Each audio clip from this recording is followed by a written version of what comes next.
Para pamirsa ingkang dipun tresnani Gusti, nami kula Penatua Yusef Sujarwo saking GKJ Mbejiharjo, klasis GKJ Gunung Kidul. Kepareng kula maosaken renungan Sabda Winedhar dinten Senin 9 Maret 2026 kanthi irah-irahan bibit, bobot, bebet. Dinat saking purwaning dumadi 21 ayat 1 ingkang mekaten.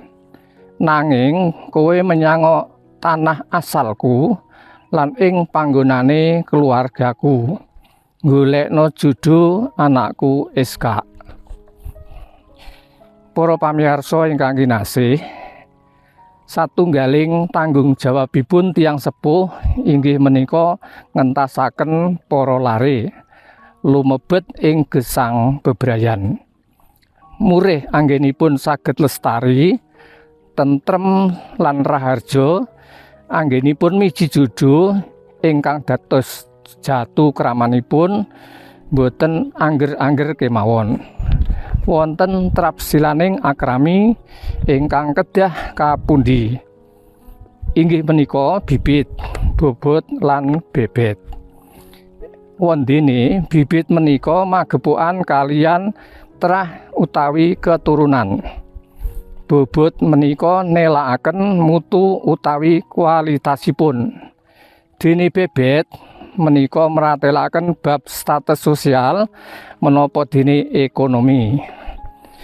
Ing antawis tetiganipun ingkang paling wigati inggih menika bibit.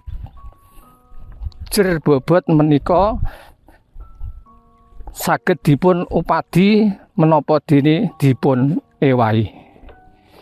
Pramila mekaten nalikanipun Rama Abraham kepareng miji wanodya ingkang kepareng badhe jatu kramanipun Iska, kang putra panimbang ingkang utami inggih menika bibit.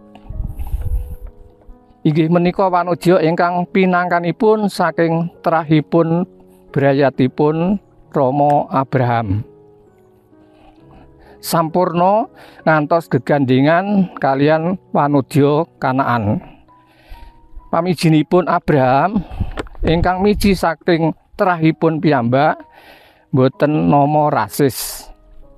Ananging manimbanging manah ingkang lebet mirungganipun ing bab kapitadosan ing ngarsanipun Sang Yewah. Para pamirsa ingkang kinasih, saiba begjanipun nalika tuwa-tuwaning abdinipun Rama Abraham, nalika dumugi ing wewengkon leluhuripun Rama Abraham, pinanggih kalian wanodya ingkang ngemu bobot. Inggih menika endah ing warna lan demen tetulung. Inggih menika anggenipun kepareng maringi pangomben dhateng para abdi kala wau sak unta-untanipun. Kacihna menawi wanodya menika yoganipun Rama Betuel, putranipun Mbah Milka, patutan kalian Mbah Nahor. Inggih mbahipun Rama Abraham. Kanthi mekaten nggajahi bibit ingkang sae. Dene nalika didangu menapa saged nyipeng ing griyanipun, pratela menawi ing griya kula kathah dami saha tetedhan kewan lan ugi wonten papan pasipengan kaserat ing ayat selangkung. Meratandani bilih bebetipun ugi pantes.